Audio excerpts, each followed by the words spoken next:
Okay, welcome to the next part on class on variational methods for computer vision. Last time we introduced the Bayesian approach, statistical inference, and in particular this maximum a posteriori estimation. I go back a few slides. So here's the idea that the maximum a posteriori finds the most likely configuration or the most likely system state given some measurement. And it can be decomposed in what's called the likelihood, and this is what's optimized in the maximum likelihood approach. But in addition to the likelihood, what enters the maximum a posteriori through the Bayesian formula is this prior probability, which tells us a priori how likely are different system configurations. And last time I gave the example of the measurement being, for example, that the street is wet, and the system state being that it's raining. And if I have a robot who is supposed to figure out is it raining or not, he could, for example, measure the wetness of the street, and then based on that measurement he can infer how likely is it raining or not raining. And the prior probability plays a key role. As I said, if you are in Los Angeles, then the prior for rain is very low, and so even if the street is wet, the interpretation that it's raining is still unlikely. And so this is where priors play a role. And I mentioned that once you have a uniform prior, meaning all configurations S are equally likely, meaning you don't really know anything a priori, then the maximum a posteriori boils down to the original maximum likelihood, which is the same, but it disregards this prior. Today we will take a more concrete example in image analysis, which is not the rain and the street is wet, but a little more involved.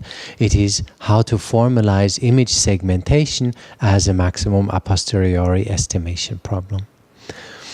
And for simplicity, I will again start with a discrete representation. This piecewise constant Mumford-Shah functional is what comes out in the end. In fact, you could say a generalization of that piecewise constant model. The model that has been studied, for example, there's early works of Besak, there's papers of Zhu and Yul, and we also had a paper in 2009 that has a probabilistic interpretation. This one is a probabilistic interpretation of the piecewise smooth Mumford-Shah. We will start by an assumption. We assume that the image is made up of n regions. So we have, the assumption is that there is some segmentation of the image plane into a set of regions, omega 1, omega 2, etc., omega 3. And then we assume that in each region, the color of the region is Gaussian distributed. So it is ideally a constant brightness, but there is a certain fluctuation, a certain variability. So the brightness of region 2 can be represented by a mean brightness mu2 and a standard deviation sigma 2. And then I have a normal distribution with these parameters that represents the brightness in that region. And obviously, if you have color images, then mu2 would be a mean color value, and then the standard deviation would generalize to a covariance matrix, or to a matrix. Yes. And so then you would have in R3, in the color space RGB, you would have an ellipsoid in some sense representing the likely colors. This is the Gaussian distribution here, so we assume that the brightness is distributed in this way. For all x in the region, sorry I called it Ri here, not omega I. Sometimes I call the regions omega, sometimes R.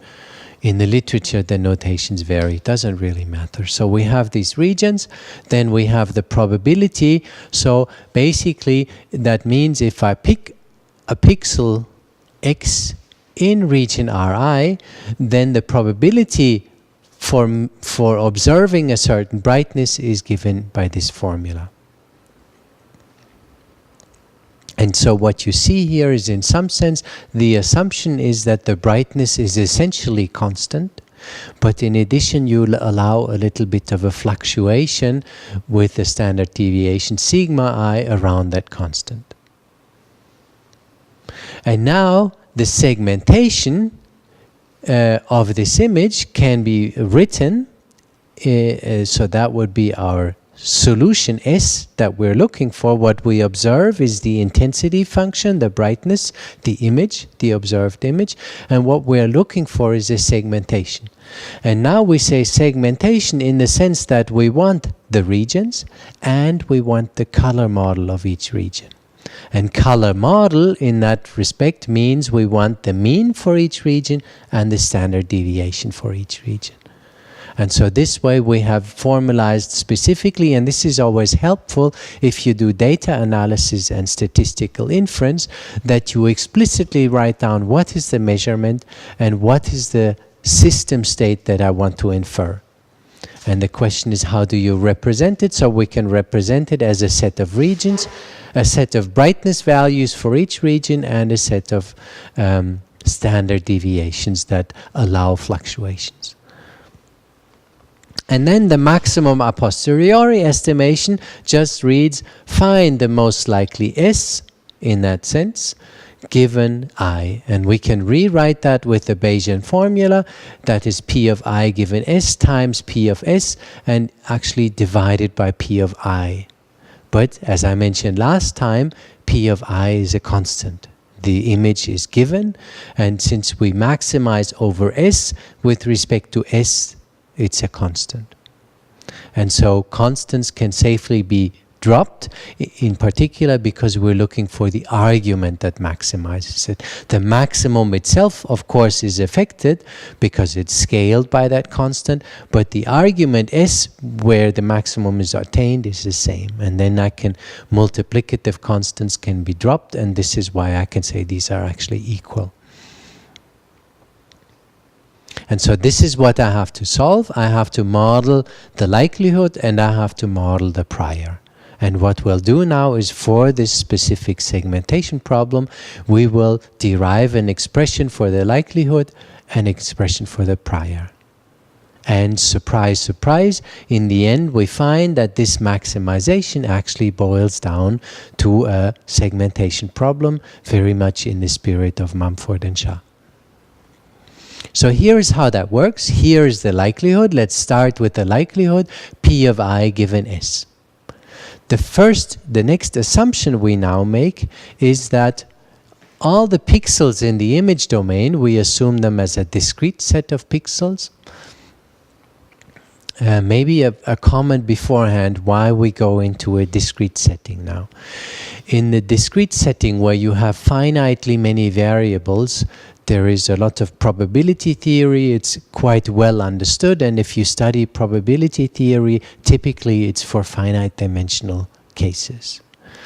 To generalize the theory of probability to infinite dimensional spaces is possible. It has been done, but it's technically a bit more involved. And we don't want to get too technical in this class. This is why I step back to a discrete representation here, where I have a set of pixels, omega, that's the image plane. And now the assumption that I make is the assumption that these measurements, I measure the brightness at each pixel, and these measurements, I assume that they're pairwise independent measurements. So if I select a pixel, the likelihood for measuring a certain brightness there depends on which region that pixel is in, but it does not depend on which measurements I do at other pixels. That doesn't matter. So the probability for observing a certain brightness only depends on on which region that pixel is in. This is crucial. In particular, this assumption, to put that up front, is simplifying the world a little bit. But it's in this context of having a Gaussian distributed brightness, it actually is consistent with that assumption. In particular, it means that this approach will not work well to segment a zebra, because the region of the zebra is made of black and white stripes. And then you have a very particular type of oscillation. Here we assume that we have a uniform color model, which is Gaussian distributed for all pixels.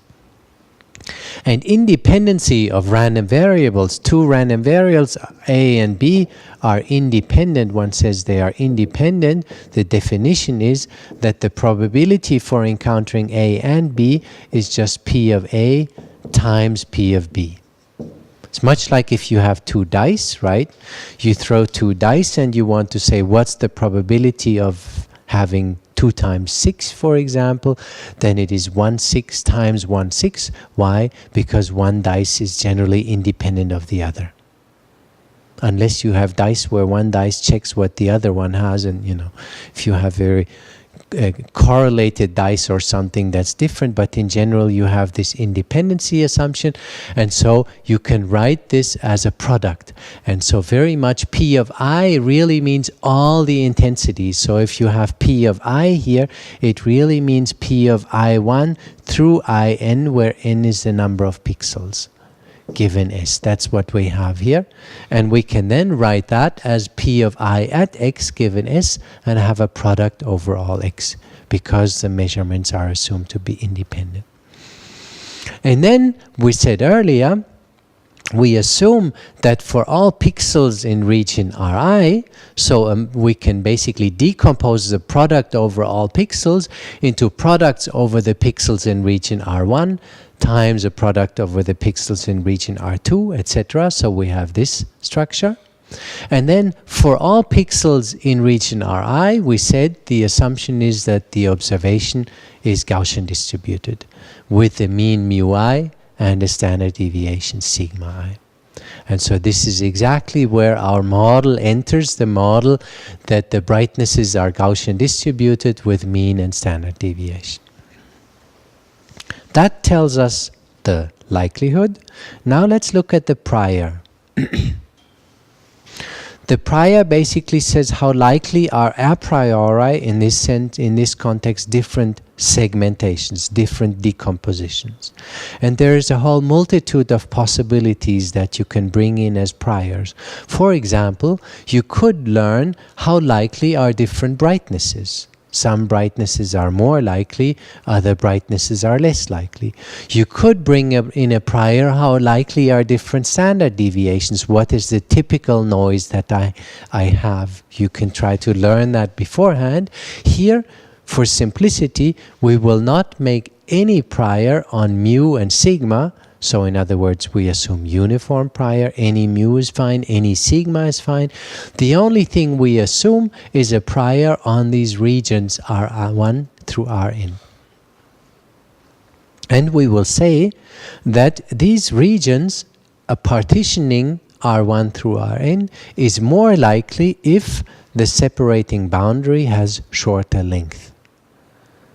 Right, so if we denote that the boundary between these, we denote it as C, so that's the set of all boundaries between various regions. That we denote as C. And norm C is just the length of that boundary. And now we introduce a prior that says it exponentially decays with growing lengths of the boundary. So the larger the boundary, the smaller exponentially the probability for that partitioning. What you have here is a proportional. And this is actually quite crucial. Ideally, as you know, probability distributions should be normalized. If I integrate over all conceivable S, then this should get 1. But this is very difficult, and this is where it gets extremely technical. How do you integrate over all possible partitionings? So these are very challenging problems. Here, turns out it's not so important. What this normalization constant is, we don't care. We want this probabilistic dependency. It decays with the length of the boundary. And the normalization will just neglect. It's some constant factor. We'll not be concerned with that. So this is one of the nice things in the maximum a posteriori approach. You don't have to care about these normalization constants, because this can actually be quite a headache to, you know, the question is that computable in the first place? But for now, we'll just ignore that. We don't need it. We just assume it's proportional to that. Why is that? Because we apply then the negative logarithm. So rather than maximizing this posterior, we can maximize the logarithm of the posterior, because the logarithm is a monotonous function, so it doesn't change the maximization. And as I said, we can also minimize the negative logarithm.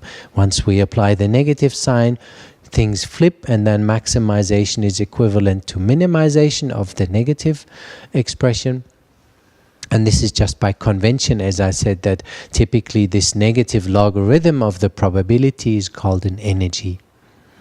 And in fact, as we will see in a second, it is pretty much exactly the Mumford-Shah energy. And to be even more honest, all these assumptions were built so as to generate the Mumford-Shah model. And this prior, I mean, you can recognize the nu is the weight of the boundary lengths in the Mumford-Shah, right? So it's actually designed in a way that if I apply the negative logarithm, then I get nu times the boundary length. So very often, this is how you generate priors. Once you have a cost function already, it's often not difficult to reverse engineer the probabilistic model. And this is what we're doing here. We are kind of reverse engineering from the Mumford-Shah approach a probabilistic model, which when we apply this calculus gives us the cost function. This is what you often do in the first step. But then, as you will see, the next step is then to revisit this and say, can we get better priors? Now that we understood in what sense this cost function, what prior it corresponds to, we can, on the level of priors, think about, is that a good prior? Is that a bad prior? Are there better priors? And we'll see examples a little later. So we apply this, and again, this product is very nice, because once you apply the logarithm to a product, what happens? You get the sum of logarithms.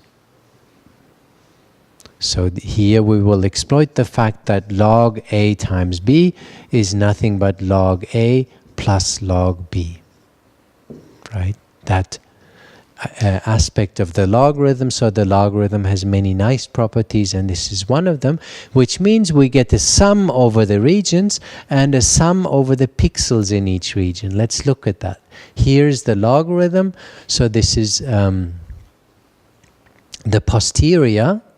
Here, P of S given I, the negative logarithm of the posterior, which we call E here, is the negative logarithm of the data term minus the logarithm of the prior. Because the posterior was likelihood times prior. Once we apply the logarithm, we get the sum.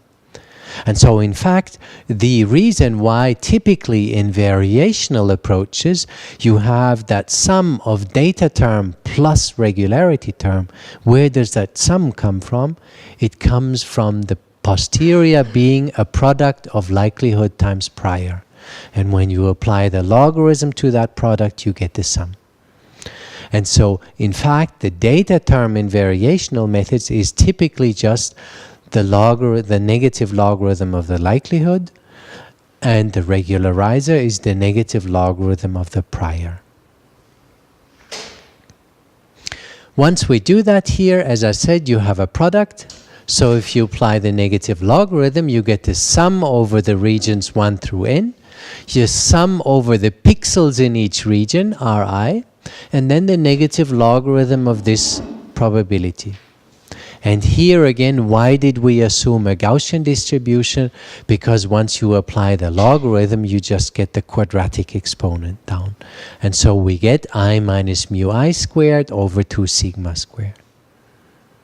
And this should look a little bit familiar to you, because in the Mumford-Shah, the piecewise constant Mumford-Shah, you have exactly that I minus mu I squared as in the data term. The difference, as you can see, is all of a sudden now we get that additional term. The 1 over 2, I think we already had it, but the sigma I squared appears. And this is an interesting aspect, and this is where all of a sudden we are generalizing the original piecewise constant Mumford-Shah, in the sense that all of a sudden we also have a standard deviation for the regions. And in fact, the standard deviation can differ from one region to another. You can have regions that have the same average intensity, but their standard deviation is different. And we'll see in a second, you can actually segment images where different regions have the exact same mean brightness, but a different standard deviation, because you have that as an additional parameter here. So this is in some sense what we gain through this statistical formulation. And then, of course, if you insert the Gaussian distribution here, you also get the logarithm of that expression. And this is important because it's not a constant, because there is the sigma I in here. If all the sigmas are the same, actually, if we assume we have different brightness constants for the regions, different mu i's, but then we assume the standard deviation for all regions is the same, then we will get exactly the piecewise constant Mumford-Shah. Because then all the sigma i's are a constant. I can basically pull them out. Constants don't matter. And this is a constant, so the whole logarithm term is a constant, so I can safely just throw it out entirely. And then you actually end up with the exact Mumford-Shah. Because, so this is the discrete setting with the sum over pixels, but of course you have a similar formulation in a continuous setting, and then the sum is replaced by an integral over the region. If you do that continuum limit properly, it turns out that in this probabilistic formulation that we have up here, you have to introduce the exponent dx here. Dx is the volume of a pixel, the size of a pixel, or the area of a pixel in 2D. And this is important to have it here, otherwise this whole framework doesn't make sense. You can see it in various ways. First is if you apply the negative logarithm, then when you apply the logarithm, log of a to the power of b is nothing but b times log a, right? And so this exponent dx comes down and forms that dx here. So this is in some sense consistent. But the other way you can see it is in a continuum, this product is a bit strange because it's not a finite product. There is infinitely many pixels, you know, in a continuous space. The region Ri has infinitely many pixels. So this is a product of infinitely many terms. If all these probabilities are less than 1, then their infinite product would be 0 invariably. And so in order to get any kind of consistency, you have to basically have an exponent that takes into account essentially the number of pixels that I have here. Then if I discretize this, this is the size of the discretization. And you can check for yourself, for example, if you assume you have a large pixel and p is constant here, and then I decompose that pixel into 4 smaller pixels, then I have a product of the 4, but I want it to be the same as the original one, and so I have to do to the power of 4 essentially. And so you can check for yourself.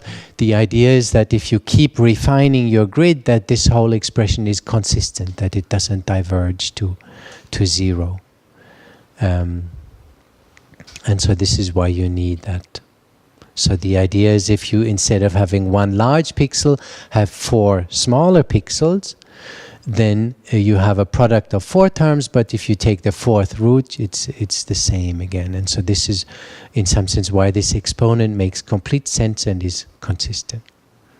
This is a little technicality, I would say. And so once you apply this probabilistic framework, you apply the negative logarithm, then also in a continuous setting, you can derive such an expression.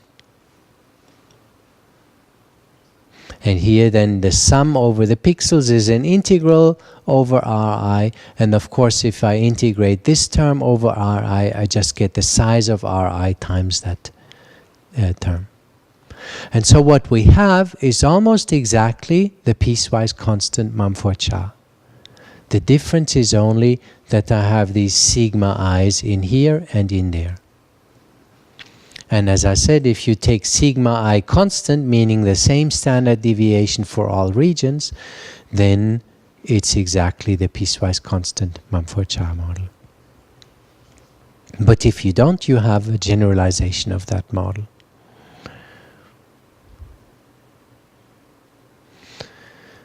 And so we showed that under the assumption that the brightness in each region is Gaussian distributed with a mean mu I and a standard deviation sigma I, and a prior favoring shorter boundaries exponentially, so if the curve is longer, then exponentially it's less likely a priori.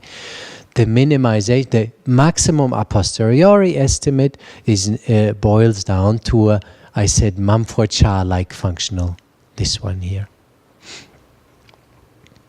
And we see that in contrast to the piecewise constant Mumford-Shah, that we not only have the mean intensities mu I, representing the average brightness for each region, but we also have the standard deviation sigma I. And so we not only get the generalization of the Mumford-Shah, and we can express the Mumford-Shah as a maximum a posteriori estimation, but we get a better insight. And we realize that if we use different probability models for the brightness in each region, maybe it's not Gaussian distributed, maybe it's Poisson distributed, who knows? Take a different model for the distribution of the brightness, take a different model for the prior, and you get a whole zoo of potential cost functions. And the idea is that if you understand your analysis problem well, the data analysis problem, then you have an understanding of what models you can take for the prior and for the data likelihood. You can derive the exact cost function that suits your needs. And this is the key advantage of statistical methods, that you can really design them to your specific problem. How do you do that? Well, you can just look at examples. It's very easy. If I give you an image and a segmentation and say this is the segmentation for this image, say a set of training images that are segmented, then you can compute for yourself for each region what is the likelihood for the color. Is it Gaussian distributed? Maybe it's multimodal, maybe it's whatever, maybe it's Poisson distributed, but you can try to find the model that actually represents the data. And you can plug it into the maximum a posteriori estimation and derive a cost function that is really targeted to that application. And similarly, you can try to learn probabilities on curves. You can say how likely are different segmentations, how likely a priori are different brightness values. I can, add a prior, as I said, on mu and on sigma, and impose some prior. What are the typical colors that the different regions tend to have? That can be very helpful. If I'm segmenting, say, a medical structure, then I typically know what the color is. Or at least I have a certain estimate of that color without actually looking at the particular scan of the patient. I know typically the liver has a brightness value in this range. I can use that as a prior, impose it, and I get an extra term that basically draws the estimate of mu I to the one that is more likely. And in practice, results will improve. Here's an example from the paper of Sung-Chun Ju, which shows the use of the advantage of having different standard deviations, sigma I.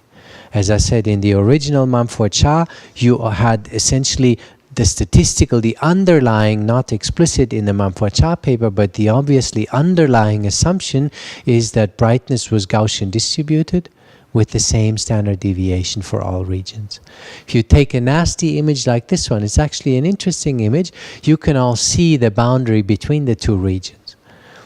This is not easy to do for computer vision algorithms because both regions have, by construction, exactly the same average brightness. The difference is that one oscillates more around that average brightness, so has a larger standard deviation, and the other one has a smaller standard deviation. If you apply the standard Mumford-Shah approach, this is what you would get. He says without f-test, I'm not sure what the f-test was in the paper, but essentially aims at finding a partitioning that separates into regions with different average brightness. But since the regions do not have a different average brightness, it's hopeless. And so it will generate any random result. Whereas if you use the sigma i's to account for the fact that the regions may have the same average brightness, but then possibly they have a different standard deviation, once you take that into account, you get a much better segmentation.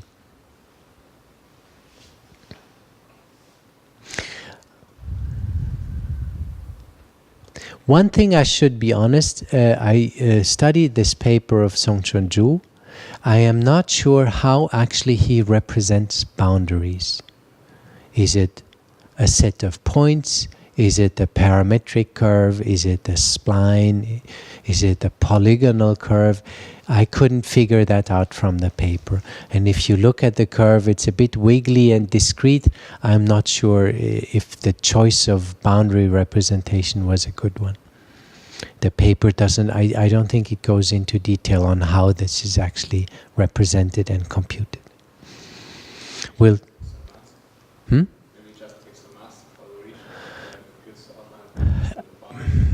I suspect he has a chain of points that represent the boundary and that are being moved around, but I don't know. And this is a crucial thing because one of the key questions in segmentation that is not really addressed much in this paper is the question of how do you mathematically represent a boundary. How do you represent curves? How do you represent surfaces? And since this is an important topic, we will talk a little bit more about this in this class. What I wanted to show you now is what I mentioned earlier. We saw that when people add the boundary lengths as a regularizer, it is in a statistical framework just a prior that exponentially favors shorter boundary. And this is a prior that is very frequent in segmentation approaches, and it is to date one of the most powerful and commonly used regularizers. And so a lot of the state-of-the-art segmentation methods use boundary lengths. Although there is by now a consensus in the community that this may not be a good regularizer. Why? It's not a good prior. Well, obviously, if I want to segment an object like my hand, for example, right? Then it has a certain boundary, and that boundary has a certain length. Now if I move that hand closer to the camera, the boundary gets larger. It's the same hand, the boundary gets larger. In other words, that segmentation is becoming less and less likely a priori just because I'm moving closer to the camera. That makes no sense at all, right? If I want to segment objects, I want a regularizer or a prior that doesn't depend on the size of objects. The object should be as likely independent of how close or how far it is from the camera. And here, the statement would be the further away from the camera, the more likely. That's weird. Yes? Very good. Yes. So the suggestion is, can we divide the boundary lengths by the area or something like that? Try to normalize it in some way? Yes. This is doable. This is conceivable. The reason why, so many things have been tried. The reason why this is difficult is that it gets to be very nasty to optimize. Once you divide by something, means your argument is in the denominator, and it means things get a little bit nasty in terms of the cost. And so the one of the reasons why boundary length is used frequently is that there are nowadays powerful algorithms to minimize such cost functions. And as I mentioned, for the two-region case, just the foreground-background case, with boundary lengths, you can actually compute provably optimal solutions in polynomial time. As soon as you revert to more appropriate regularizers, the question is, can you still compute minimizers? And this is one of the very active research directions. For example, people say maybe we should penalize curvature-dependent regularizers rather than lengths, so that the curve should be smoother, should have less curvature if I integrate along the curve, but there should be no scale dependency.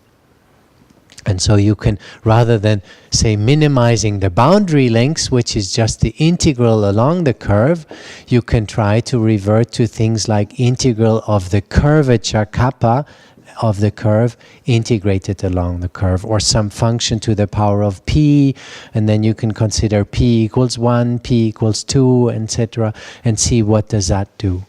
Does it improve things? And you can derive regularizers in this fashion, curvature-dependent regularizers that have exactly the same penalty for all circles, independent of the radius of the circle. So you can do that, but then how to minimize that is an open issue. And people have been proposing algorithms in the last 2-3 years to do that. So boundary length is an important aspect.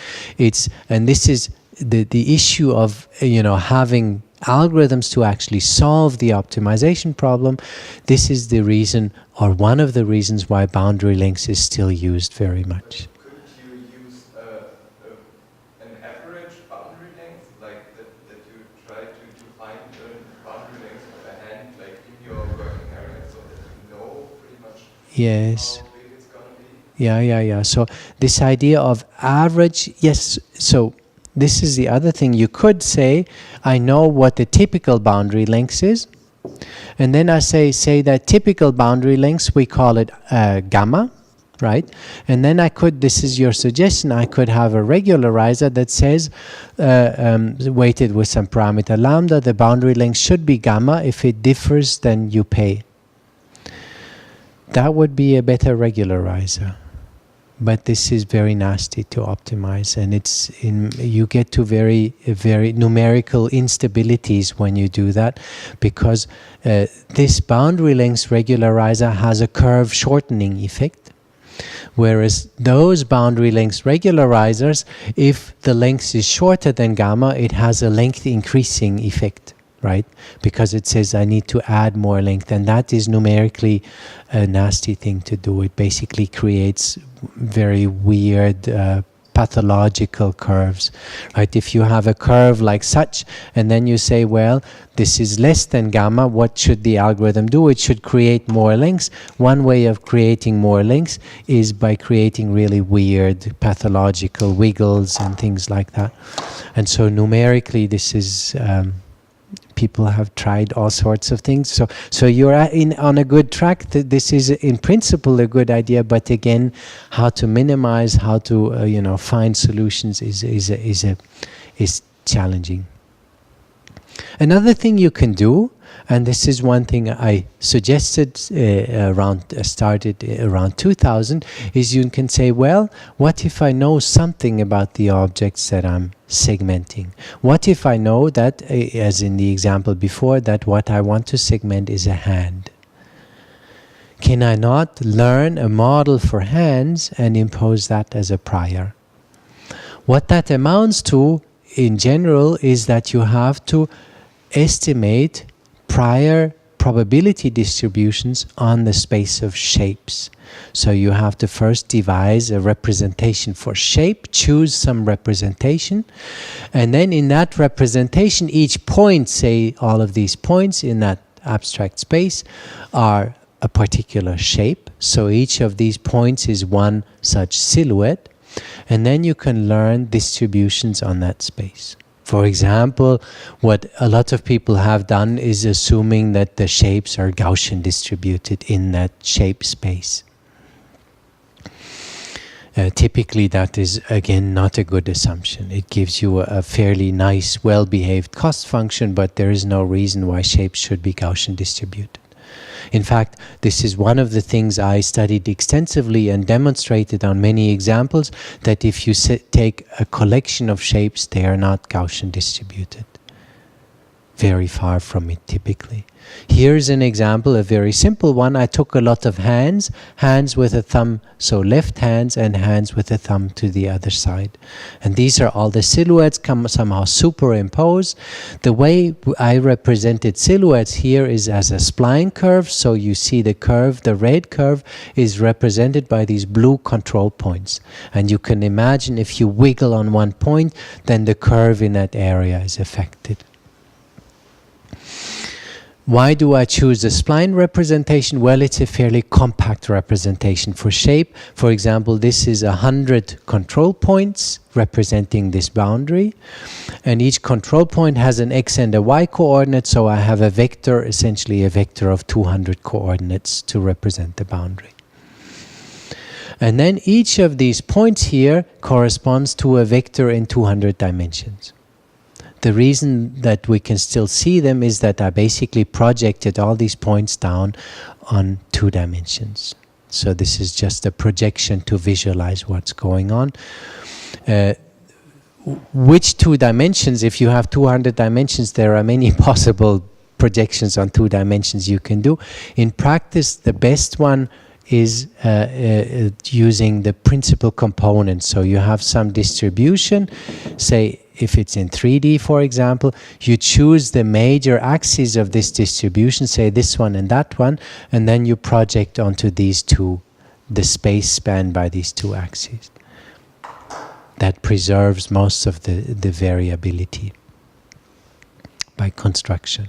And so this is what I did here. This is a 2D projection of, and in fact, the crosses are, I think, the thumb on the left, and the dots here are the hands with the thumb on the right.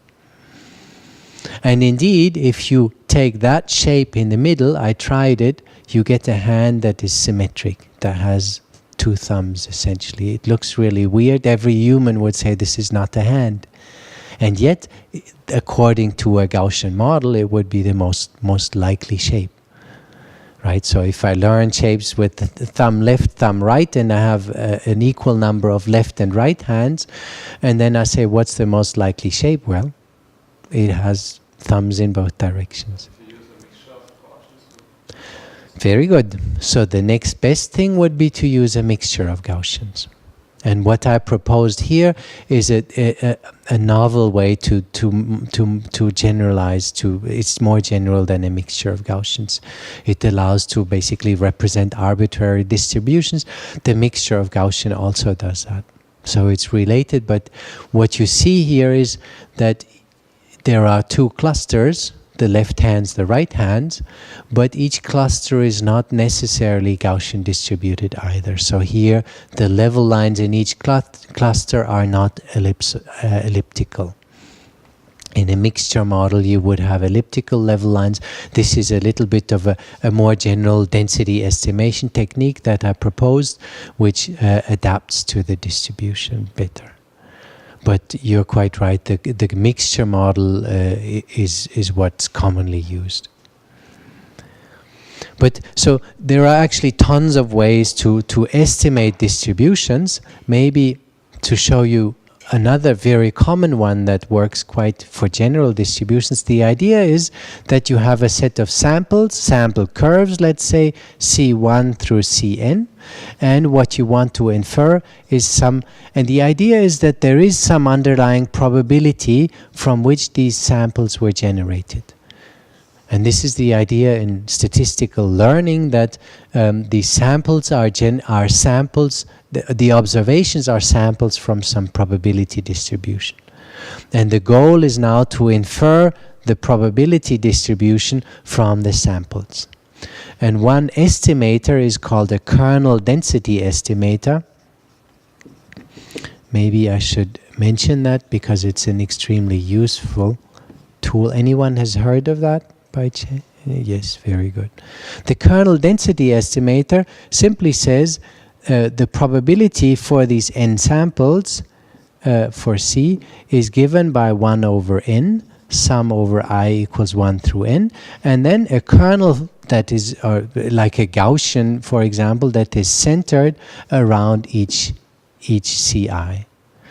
And this could be a Gaussian kernel with sigma. It doesn't matter what kernel. There's many possible kernels, but there is one result in the literature, and that is if the samples are IID, that means each sample is independent from the others, so they are randomly generated with no connection between the two, between the different samples, and each is identically distributed, i.e. distributed according to that probability, then this, in the limit of n going to infinity, converges to the original distribution. And this is a very nice and powerful property, that you have a result that if you have more and more samples, this distribution converges to the correct one. It's not actually a very profound result, one should say. It's a useful result, but it's actually quite obvious. The idea is if you have a lot of samples in some space, then the distribution is generated by lots of little Gaussians with width sigma centered around these samples, right? This is what I have here, these.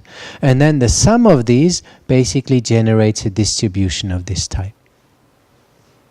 And if you have more and more samples, important of course is that sigma should go to 0. So if you get more and more samples, say additional samples, you get smaller and smaller Gaussians, and then it obviously converges to the underlying distribution. To prove this is a little bit involved, but the intuition is actually quite obvious. It's a very good question, whether this assumption, the IID assumption, whether this really holds or not, is a good question. Sometimes they are not independent. For example, if I generate training shapes from a moving object, then of course they're not independent, because at a given time, the shape I get is most likely very similar to the one I had in the last step. And so they are somehow and one of the challenges we faced in this context is to assure that independency assumption. And so, for example, what you can do is if you have a 3D object and you try to figure out silhouettes of that object and learn, we'll see an example later on, and try to learn from examples. One of the ways to assure this kind of independency, the IID assumption, is that you randomly rotate the shape to an arbitrary orientation and then take a snapshot and use that silhouette. And so by the process of generating the silhouettes, you can assure this IID representation. And in practice, of course, it means that I have to have a somewhat evenly distributed representation of different possible shapes and silhouettes. It shouldn't be biased. If 90% of my training shapes are like that, the consequence is that this configuration is just going to be far more likely than all the other configurations. And in that sense, these Bayesian approaches and the priors, you can basically target them to what is really most likely. But then sometimes you know that the samples are not IID. How to fix that, the non-IID-ness in the density estimator is not obvious. It's quite difficult actually. But so what we have here is a distribution on the space of shapes, where shapes in this setting are represented as spline curves, parametric curves. And you can use that as a prior, so you just add that prior to the data term. So instead of the length regularity, we now have a shape prior that favors shapes that are familiar, and you can compare. This is a segmentation on this image obtained with length prior. And so you see it doesn't really go down into the crevices here because the length is shorter if you don't. And I added this occlusion artificially, and indeed this occlusion will be taken as part of the segmentation because in terms of brightness it matches better the inside. Whereas if you use that statistical prior generated from a set of training shapes, you can actually recover the correct shape. And in fact, one of the nice things is it can generate the desired solution even though it's not actually visible. So in the regions where I don't actually see the curve, it will hallucinate missing information based on prior knowledge. And so this is a scenario where you see how prior knowledge can play an important role.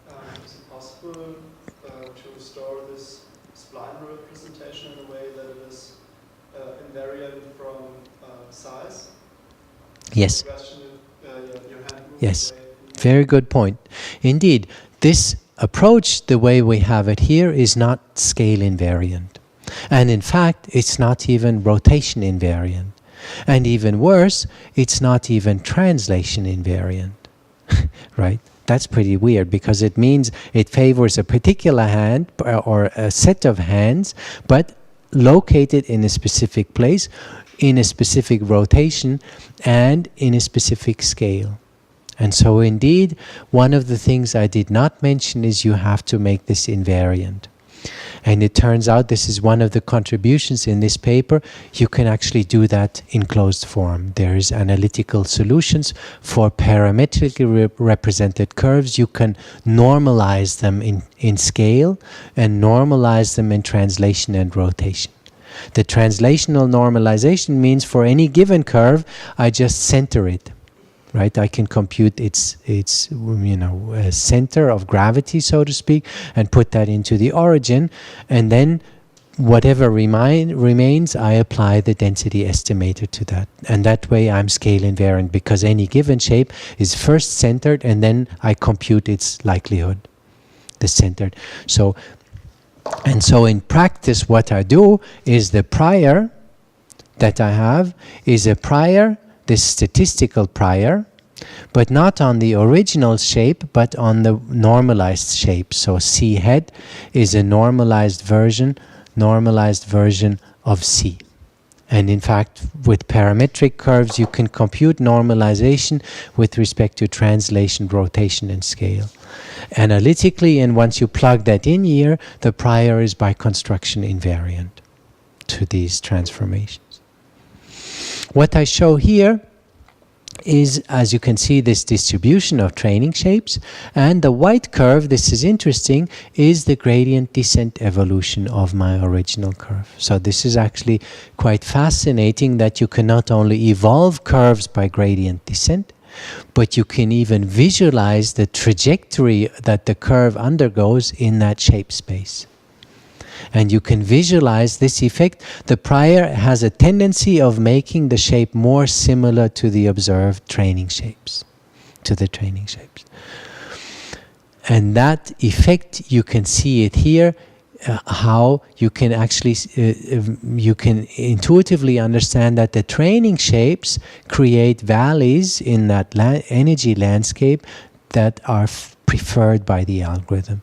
And as a consequence, the prior has an effect of basically pulling this down, it's almost an evolution, as you can see, orthogonal to the level lines, down to this valley. But this is just the prior. In addition, there's the data term, of course, that draws it to the observation in the image. And so in the end, you have curves that are drawn to separate bright and dark, but at the same time, they are drawn towards similar shapes. And similarity is measured in terms of this density estimator.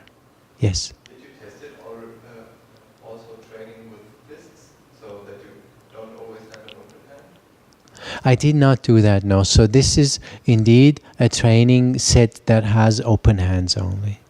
And indeed, it gets to be quite complicated because if you look at what possible silhouettes you can see from a hand, if you really move it in 3D, you have self-occlusions and you can have tons of weird silhouettes. I did not do that for the hands, but I did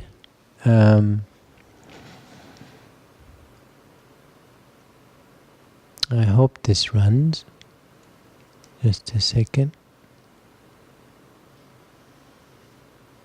I am a bit sorry, I have to try this. It runs on my laptop, but somehow with the projector it does not seem to do it. I'll find the clip and show you the video clip directly.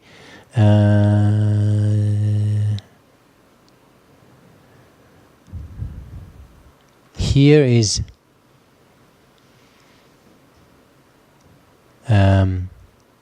an example of this hand segmentation, where you see how this evolution works, and where you see indeed this invariance to translation and rotation and scaling. One of the things you can see is it starts with a large hand, and then the hand shrinks in between, because energetically a smaller hand better explains the brightness in that area, and then it grows again. So clearly the algorithm doesn't care about size, at least the prior doesn't care. It's all driven by the observations. It's completely free to rotate, to translate, and to rescale, and it tries to basically here attract the dark areas inside, the bright areas outside. And so even in an image where object and background are fairly hard to separate because they have pretty much exactly the same brightnesses, you can still separate object and background using that prior. And this is a gradient descent. This algorithm, one should say, finds a locally optimal solution, and depending on the observation, it's actually a good solution. Yes? Yes, this is drastically slowed down. So that was even real time, almost real time 10 years ago. And so today it's no problem. You can track hands real time. Why is that? Because it's only 100 control points that are being moved in, and this is very easy. This is 200 parameters that you have to update in the gradient descent, and each of the steps is one update of 200 parameters, so that's easily real time. This is one of the key advantages of these parametric representations, that they are very compact, that the boundary is represented just by 100 or 200 parameters. There are drawbacks of parametric representations that I will mention later on. If you compute the average gray value, for example, there, Mm-hmm. isn't it difficult because in your very step You have to compute the average gray value. But it's very, very fast. It's just a sum over the pixels. And that, if you want, you can even use a GPU to do that, right? Because you just sum all the... But that's not even necessary. So even on a CPU, this is easily real time. The next thing you can do with boundaries, with parametric boundaries, that's actually very nice, is you can keep track of the average gray value. Depending on how you represent the boundary, if you move it, you can keep track of what pixels entered the image and what pixels left it, and so you can incrementally update these gray values, meaning you don't have to integrate over the whole region, but just over the change of region. That depends on how well you can keep track of what points got into the region and left the region. Let's see if this works. That would be funny. Yeah, that video works. I don't know why one works, one doesn't. So here is an example that is a kind of designed towards what I mentioned earlier. If you have a 3D object like that rabbit here and see it from different vantage points, you get lots of different silhouettes, and they're quite different one from the other. And then you can apply the same strategy. Here's the distribution of points. There's 100 training silhouettes, these black dots. The red dot is the silhouette that you currently see in the image. And as you can see, the missing parts of the silhouette are always sort of in-painted or filled in through that prior. And here's the scale invariance. If I move the object away, it still prefers the same rabbit silhouette at different scales. And so all of this is indeed demonstrated, and this is quite fascinating, I found, because it only runs once apparently.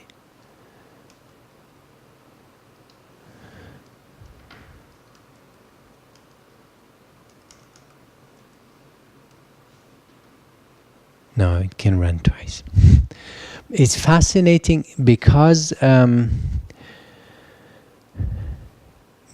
you can track a three-dimensional object without having a 3D model of that object. So you can track its outline based on having seen a lot of outlines and never actually having a 3D model. Typically nowadays you would track 3D objects with a 3D model of that object.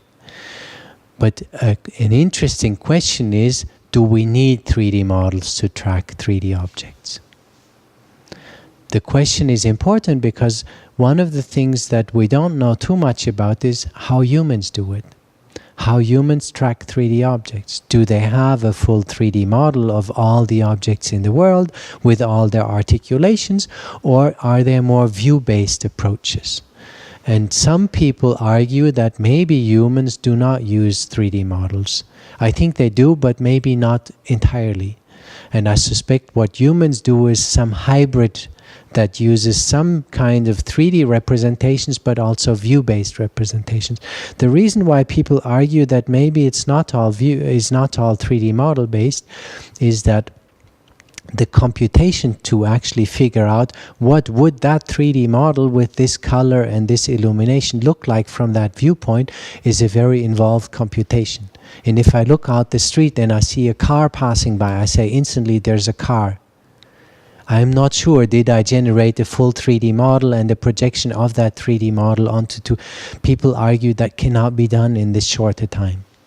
And they argue that maybe the recognition of objects and possibly the segmentation as well is partially view-based. That we just memorize all the various views of an object, or at least a certain number. So I don't know, this is an issue of debate, but this shows that even in a computer we can track a 3D object without having a 3D model. Question, someone? No? Okay. And here again you see the distribution is by no means Gaussian. In fact, if you take a 3D object from a fixed distance and generate all its silhouettes, the distribution you get is invariably a two-dimensional manifold. Obviously, because there's only 2 degrees of freedom. If I put, say, my rabbit in the center of a dome and then I move the camera around the dome, I only have 2 degrees of freedom. And so all the silhouettes I get will generate a family that lives on a two-dimensional manifold. Because if I move around one loop, I get back to the same silhouette, same here. And so there's these 2 degrees of freedom. So the manifold of all silhouettes that I get are by construction a two-dimensional manifold, and it's most certainly not a Gaussian distribution. Yes. Yes. Ideally, it will get better. What happens is that this will be more densely sampled here, and then the sigma in this density estimate, this is not a kernel density estimator, but a different model that we proposed for density estimation.